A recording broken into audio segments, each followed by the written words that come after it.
So if you groan at even the thought of exercise, our next guest has some tips for you. Lois Barth is a motivational speaker and the author of Life is Talking, Are You Listening? Welcome back, Lois. It's so nice to have you here. Great to be here. So what is the biggest challenge for getting people to do regular exercise, you think? Well, Teresa, I think it's a lot of different things. I think, first of all, it's making it a priority, time.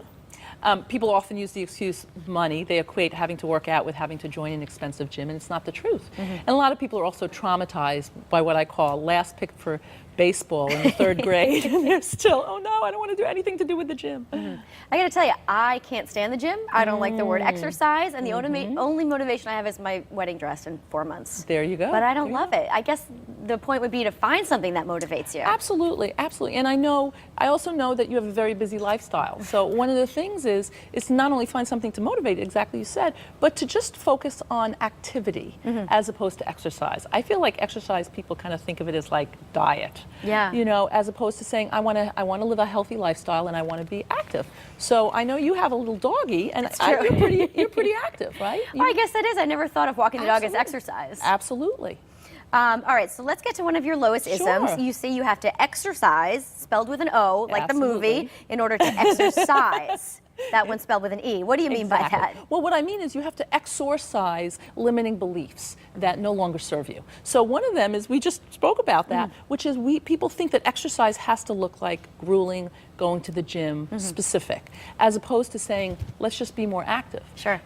Also, people look at it as like a negative belief system, like I'm too far gone. I hear that a lot. Or I was a jock in high school. It's going to take me decades to get back. So let go of those limiting beliefs. Exorcise them. Just get going, right? Yes. Hold back the excuses. Look at what's stopping you and letting go of those excuses. Absolutely. All right, the difference between Soulless and Soulfull workouts. I didn't know there was a difference. Well, it's a Loisism. Of course, and you should explain. Of course. So soulless is when it's pure drudgery. I call it shoulding on yourself. I should do this, I should do that, and there's no energy and there's no excitement, right? Now, a lot of people do a lot of boot camps. I think most of us are probably in the military because there's so many boot camps out there. That's true. For me, that's soulless, you know, because Teresa, let's face it, I'm built for comfort, not for speed, right? But for me, Soulfull is dancing. As you know, I love to dance, so it's joyous. So pick exercise that really lights you up, that really inspires you, or if it doesn't inspire you, it works for your lifestyle. Maybe it's like I go with my dear friend Lynn every Tuesday and treadmill. I call it Tuesdays with Lynn, right? Nice. And we do treadmill. Do I love treadmill? No, but it works for my lifestyle. So I'd say light something that lights you up or something that works in your lifestyle. That's Soulfull. And that kind of just goes along with having the mindset that you have to get out there Absolutely. and do some sort of physical activity. Absolutely. You also say it's good for the brain. Absolutely.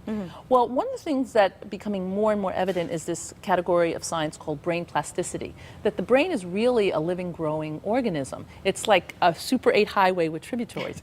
And when you exercise, you're sending the feel-good hormones to the endocrine system, the dopamines, the serotonins, and you're decreasing the stress-promoting hormones like the norepinephrine, the cortisol, which causes the belly fat. So you're actually expanding the brain tributaries by literally exercising, sending oxygen to the brain, and also shifts motivational mindset as well. So it's good for your brain as much as it is for your body. Sure, it makes sense. Now, Lois, you've been on Connecticut Style a couple of times. How did you get into this, motivational speaking, and you're an author? Yeah, well, you know, Teresa, I'm in love with human potential. Nothing inspires me more than seeing people reach their goals. And it also saddens me when people don't.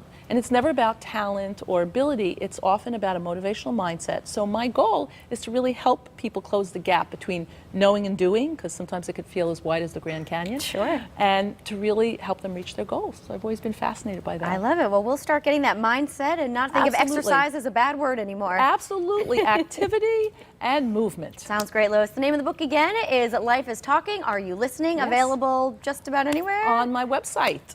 www.loisbarth.org. We'll look for it there. Lois, always a pleasure. Thanks for being here. Thank you. Great to see you, Teresa. All right, more style after the break. We'll be right back.